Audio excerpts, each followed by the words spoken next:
Welcome back to Yield Today with Dallin Candland. I'm here with Avi Wolfson. He is a public speaker helping people to find the spark within themselves and just has quite a story. We've already talked a little bit about video games and some other stuff and just super excited for this. So thanks for jumping on, Avi.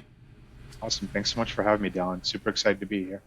Yeah, absolutely. Let's kind of start with video games because that's what we were talking about. I felt really strongly to play some Plants vs. Zombies before jumping on this interview, and it helped put me in like calm state of mind. I think it helped me know kind of what to like focus on, remembering that there's these like parts of life. Like for me, is like in the game, there's sunflowers and there's these other things that you can rely on. These things provide something. Could you provide or could you share a little bit more on that? How that relates to your life? Absolutely. My relationship with video games is a very interesting one, and I have a take on it that I think will be interesting for people to hear. So, for me, I grew up with all these things that I struggled with.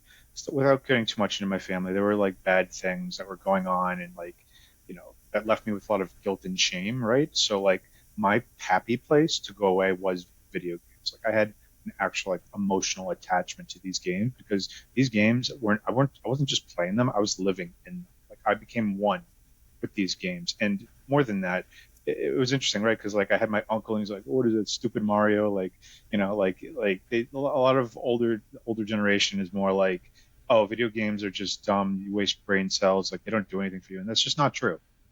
For one, they help with hand-eye coordination. Oftentimes, they have puzzles that are quite complex, and are challenging to solve, which require critical thinking. And the storylines are just like amazing, right? And then there can be alternate endings. So there's all these like it's like a book but better, right? That was my happy place. And like there's too many games for me to list, but like the ones like I have played like you had mentioned, Plants vs Zombies, a lot of fun. For me growing up, like the if I had to like think of two that actually, because I learned things from these games. These games weren't just like, yes, they were fun to play, but like Super Metroid, that was a game that actually scared the crap out of me. Like I still remember that fear that I had when the time is clicking down and I have to escape before everything blows up. And like I'd feel like myself, like the intensity of that. And over time, I got more used to that, and that's helped me to work under pressure better, right? So it's like something you wouldn't expect that a video game could teach you, but it did. It taught me how to face my fears and work under pressure. And another game called Mega Man, that game taught me to observe people and to, because in the game, when you defeat a boss, you acquire that boss's power. And that taught me to observe people and notice what they're doing and learn their skills in real life. And that's been very, very beneficial to me. So, yeah, it's quite interesting. I think video games are wonderful. I think that they have a place, obviously, with anything in life. It's good to have a balance, right? But I think recreationally, video games are awesome. And they're just ultimately a great thing for people to have. It's so beautiful because like there's some of these conversations I'd love to have by myself in like a solo episode, and then there's sometimes where it's like it's way better to have that conversation with the person while going into their story. So for me, I've thought a lot about this. So like books, we cannot control what's happened in the story, but we can like put ourselves in the story and imagine how our story relates. Video games, we get to influence and literally interact within the story. And movies, we also get to just watch. And that's why sometimes I don't like watching movies, obvious, because like it goes wherever the director wants it to go. So regardless of what I want for the character, it doesn't matter. Whereas in a lot of video games, you can control what ultimately happens to the character, how they strong they get, etc., etc. Yeah, it's incredible, and I love that too. And honestly, the last movie I saw was with a couple of friends, and I think we saw Avatar 2, and I was just like, eh. Like, I thought Avatar 1 was better. They probably should have just stopped there. But like before that, like I don't really watch movies. I don't really even watch the news. It's just all negativity. I don't like it. If I need to know something, I'll look at my phone and check the headlines of what the hell's going on in the world. But other than that, like, yeah, movies don't excite me. I do like documentaries. There's some pretty wild ones. I don't know if you've ever heard of Wild Wild Country. I think I've heard of it, but I don't think I've seen it. Yeah, that was just unreal, like pretty amazing that like that actually happened in history. Like, that blew my mind. So like I think that documentaries provide like useful information that we can learn about ourselves and history. So I do like documentaries, but other than that, like yeah, movies really, unless it's like a phenomenal. So there was a really good movie I saw actually about 6 months ago with some friends. What was it called? Everything, Everywhere, All at Once, something like that. I don't remember the title, but it was really good. That was actually a solid movie. But like, yeah, most movies they just don't do it for me. I'm just watching and like it happens and it's over and like maybe I do some reflection on my life and you know, but most of the time, no, it's just a waste of time for me. Well, it's humbling because at least right now in my life, Avi, it feels a little bit like a movie. Like sometimes I'm like talking to people and it's like, what in the world? What am I doing? And whereas last year, I remember like what, however many scenes in the movie want to say it was a year ago. It's like I remember all those feelings. Like it's like Little Wonders from Meet the Robinsons, that movie, that song. It says you'll only just remember how it feels, and so you remember how these feelings felt, and yet you are somewhere else. You've taken yourself another place, and there's something really empowering about that. You get to feel that journey and experience that, and I think that's something, again, like RPG games like Paper Mario. I played a lot of Paper Mario growing up. Is like you get to literally see like, yeah, you had your jump and your hammer, but now you have this super improved hammer, you got a super improved jump, you got all these like partner characters that are helping you out. It's like your journey is literally unfolding and it's becoming much more than just what you thought it would become. And there's so many twists and turns like you don't even expect. You're like, what? That didn't just happen, you know? And it's like, oh, and you could have a different outcome. Like it's just fascinating and I love it. And it really just draws you in like a great book, except you are controlling the book. You are going through it each part and influencing it. So to me, that's like it's awesome. And there's just so many things we can learn about ourselves and others, right? Especially like in the storylines and how things unfold. These are written quite complex ways. And I think that one of the benefits to literature that it teaches us is empathy and other things as well. But like I think with games too, like um, there's lessons to be learned, right? And it's what we extract from it. And I think there's a lot of takeaways. Most games I've played, there's been a lot of takeaways, and it's helped me grow as a person. And I'm actually somebody who's quite introverted, so like I'm not somebody who like runs out of their way to like say, "Hey, nice to meet you." Like I'd rather like just like step back and like like gradually like make my way forward, But like, yeah, the games are just so relatable to me, and they've been a huge point of growth for me. That's cool. So I'm looking at Avi Wolfson, like public speaking level 27 or whatever, What did how did you get into this, and what did some of those first levels look like, or people that you came in contact with to help you? Yeah, so a notion that some people have is like you if you're introverted you don't speak, and that's just not true. Like Simon Sinek, he's also introverted, but he's a phenomenal speaker. And for most of my life, people have told me, Avi, you really inspired me when you spoke. Like, and they weren't just saying it to be nice. Like, they actually, like, when somebody says something, they mean it. Like, so they said it to me, and I was like, like, stop it. Like, that's I was just very humble. But then, like, there's a fine line between that and like, right, we're all trying to reach higher levels of self-actualization, right? And if we want to get there, we need to push ourselves in areas of being uncomfortable, which for me started with video games, right? It pushed me out of my comfort zone. I don't want to go down that dark alleyway. That terrifies me. But you gain the courage and you take a step forward and you keep going and going until you overcome it. And that doesn't just apply to video games; it applies to overcoming adversity in life. And for me, for a long time, I just didn't believe that I could do it. Right, like that I could actually memorize thousands of words and be a public speaker. But one of my colleagues in the past, um, more recently, said like, you can do this, and that was the last push that I needed to get that spark that like, yeah, I can do this. I am going to do this, no matter what it takes.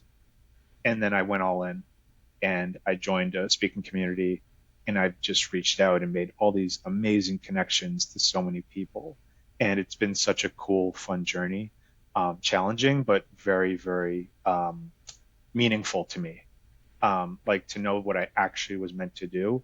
and like I know 110%. And for a long time I didn't, Dallin. Like I had no idea what the hell I wanted to do, what I'm supposed to do, right? And I also struggled internally because I had mentioned the way I grew up with like being my authentic self, right? But then like when you go on this journey and you really give everything you have and just reach out, things start coming back to you. The greater the input, the greater the output, right? So like for me, that looked like Lisa Haisha. She's an author um, of the book Soul Blazing, and she reached out to me like within the past week or two, and that's exactly what I need right now, right? That's something that I'm working on, right? To find my authentic self, to face my imposters, right? And we all have like an inner child, right? And she talks about this in her book, and I don't want to give the whole thing away, but like it's such an awesome book because it applies to all of us, even like the most tough and hardcore people in the world. We struggle with similar things, right?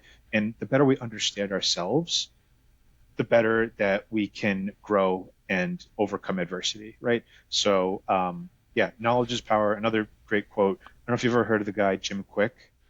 Hmm. Yeah, so his whole thing is like, and it's true. Um, if knowledge is power, then learning is a superpower. Um, and it's really true, right? Because like we all have a different style of learning, and if it's not the most optimal way that we're designed to learn, we're not going to be able to learn it, right? For me, that looked like, I don't know, just like a silly example, but like a Rubik's Cube. I never knew what the hell to do with it, but like I found a video and it explained actually broken down step by step. And from there, I was able to make a solution for myself. I made my own mnemonics and I was able to do it without looking at anything. Like it takes me like 10 minutes, like 10, 15 minutes, but I can do it without, without looking at anything, or I just have it in my head and I figured out how to do it. And that was super cool to me, even though like there's no like real, actual value in life of like solving a Rubik's cube. It's still like cool. So like, but that's just like one example of something that like there was a more optimal way and I hadn't found it until that point. So like learning is super important. And I've done a lot of learning through video games too. And books can teach us things as well, but like, yeah, video games I'm just super drawn to. It's such a dopamine boost too, right? You don't really get that from books, but when you're in a game, like, and you overcome a challenge, like, it's such a wonderful, like, boost of energy and serotonin and all these wonderful things. Yeah, it's interesting because you have to be careful that you remember who you are outside of the game, because sometimes the gaming persona can become more valuable or more interesting than your real life persona, and that's tough. But you are somebody that has been able to do that. Like you're not like, oh, it's all about this character, or let me tell you about my level 30 whatever. It's let me tell you about Avi, and Avi has learned from these video games. Tell us a little bit more about that difference. Yeah, so I'm glad you brought that up because, like, there's like, have you seen South Park? I have tiny bit. I'm not really for the Yeah, humor or anything, but yeah. It's not for everybody, but for me, like, there's one thing I want to mention. They almost canceled this episode, but it became one of their most famous episodes ever, which was they had Cartman playing World of Warcraft, and he just sits there for like 70 or 80 days straight, and like his body is deteriorating, and like he's still playing, and it's like that's what we do not want. Like that's why I said before, like everything in moderation. Like there's a point where it can become self-destructive, right? If we choose to just live in that, and like I can't think of like a good movie, but I'm sure it's been portrayed before like that, right? Um, so like yeah, there's a point where it becomes unhealthy, and like that's why like any game you play, it's like hey, if you start seeing blurry vision or this or that, like you should stop, and that's not always easy because just like anything, it can become an addiction, and that's very dangerous. I have the self discipline that I know when I need to stop, but like not everybody, especially like younger kids, like um, that may be a lot more fun than their own life, and they might just play for way too long. And like there are a lot of negative effects from that, from eyesight, and just like it's just not good, right? Past a certain point. So like having those limits in place is super important. Um, because yeah, like anything, if there isn't that um, moderation in place, it's really not good. yeah, it's interesting, like kind of going a little deeper on this, how some games can do a really good job of kind of reminding you that there is that other world out there, and there's other ones that kind of want you to just stay here, and you just see that with TV, you see that with every medium really. But for me, it gives me a lot of peace of mind, like when you can clearly see how this relates. Like for me, playing Celeste was super obvious. Like you're climbing this mountain, she's never done it before. There's all this like all these people telling her she can't do it. And for me, like how this was written spoke to me on a very deep level immediately.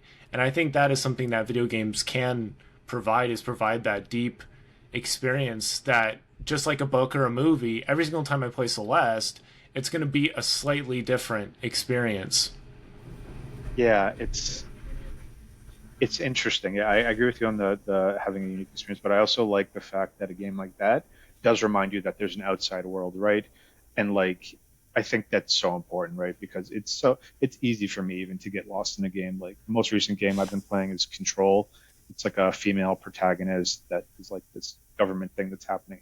It's freaking amazing. Like you can the powers that you get and the things that you can do. It's like mind blowing. I'm freaking like I love this game, but like I know that like hey, I need to work on speaking stuff. I have this other side business, I have all these other things going on in my life, and it feels good, and it's almost like too easy of an escape oftentimes. But I look at that building and I'm like, it reminds me of things like hey, I need to work on things outside of this game, and like it's fun for now. So but like for me it's like it's easier because it's like okay, I'm gonna focus right now on overcoming or solving this puzzle, right? And for me, that's a win, and I'm done. And I'm gonna come back to this like tomorrow, or I'll come back to it on the weekend, when I don't have to, I could just relax, right? Um, but yeah, I think that it's super important, like anything, just to have that self-regulation, to know like that there is an outside world, and that like we should focus on other things too. But it's also in the same token okay to have, right? Like there's good vices and bad vices, and I would say video games are like definitely a good like vice. Like it's not smoking. Like we're not, ruining our bodies. There's a lot worse things, right? So I'd say it's one of the better ones. It's interesting the takes that people have on like violent video games like GTA. Um, Yeah, I don't know. none of What are your that. thoughts on that, Dylan? On violent video games? Yeah, yeah. Dude, I'll tell you, when I was like 8 or 9 years old, I remember I saw this one episode of Arthur that was a little bit like emotionally like terrifying, and I dreamed about it that night and it wrecked me. So I am a complete wimp when it comes to anything like, because I feel like I experience things on a very deep level. I remember one time I had a friend telling me about like a real horror movie and like just telling me about it. And I'm sure what I imagined was a million times worse than how it actually was. And so for myself, yeah, I don't know, I steer clear away from it because I just don't think that's my wheelhouse, my vibe. Like what I put out into the world is gonna be influenced by what I take in.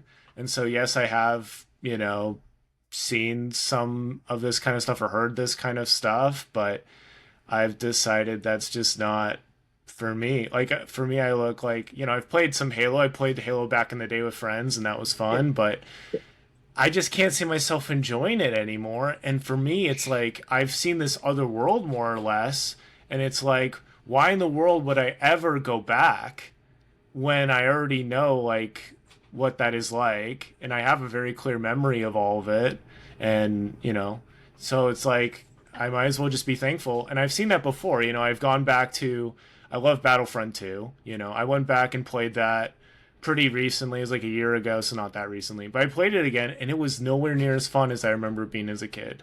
Even though it was fun, it's just your brain for me has had so many other experiences that video games there's just way lower, and just anything else. I don't know. It's just I want to be creating and I want to be consuming all these books that I want to be consuming because it helps me to empathize more with people. Whereas a lot of these super violent whatever things, it just makes me feel icky. I don't think it helps me really empathize with people really. Yeah, that's an interesting take. I think I agree with you on that front. I think that, you know, Rockstar Games are a phenomenal uh, company. They put out really, really fun games. And I don't think that that trend is going to go away. I think that it is healthy in the right setting. It's like if you give like somebody who, is like known as a violent criminal, a gun, they're probably not going to do good things with it. You can take a car, you can drive it to get from point A to point B, or you can drive it straight into a building, right? Like most people, like me, when I play it, I actually find GTA a lot of fun, but I know right from wrong. So I think that like yeah, it's interesting. I don't think those are going to go away. Maybe they should be regulated in some way to be like they do say like they have the ESBR rating, right? Of like, oh, 18 plus, like this and that. I feel like those things aren't enforced so well. Like even if you take your kids to the movies, like if it's rated R movie, if you're accompanied by an adult, you can still go there. But then there's the question, should kids at that age, even if they're with parents, still go there? How will that affect their brain? So it's an interesting thing. But what I see that I think is going to be beneficial for society is like the VR, where you're actually playing with other people from around the world. You're playing ping pong, or you're communicating with people that you don't know, you don't see their face, but it's like you can just strike up a conversation and play a friendly game of ping pong or something like that. I think that's a very cool concept. What are your thoughts on VR?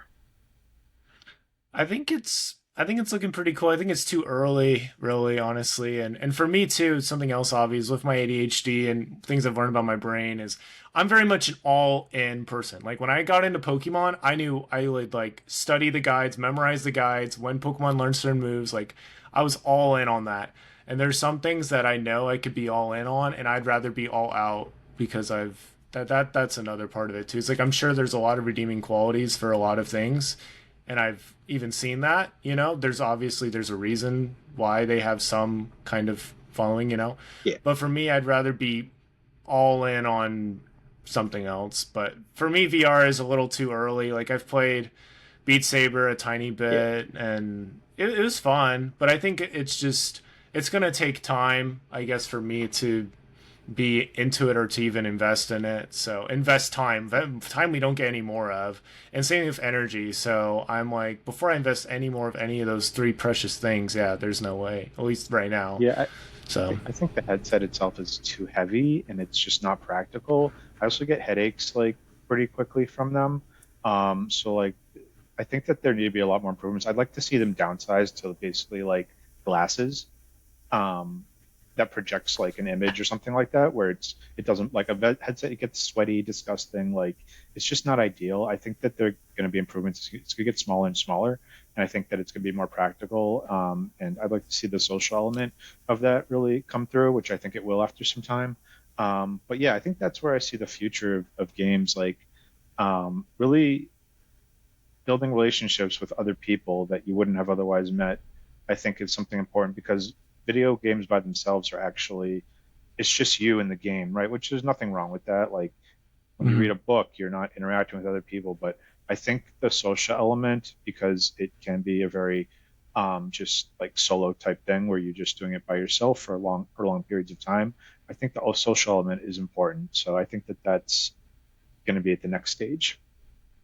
That's beautiful. Yeah, well, we'll just have to see, and we'll have to see where we're at in this next time we have our Yeah. conversation. But how do we get in touch with you? And what would be like one last tip you'd say as far as like self-love goes?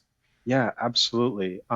So insofar as how self-love goes, I think it's important really. So one of the things I'm going to give away from the book Soul Blazing that Lisa wrote about is the abbreviation that she created, which is SOUL, which stands for stop, observe, understand, liberate.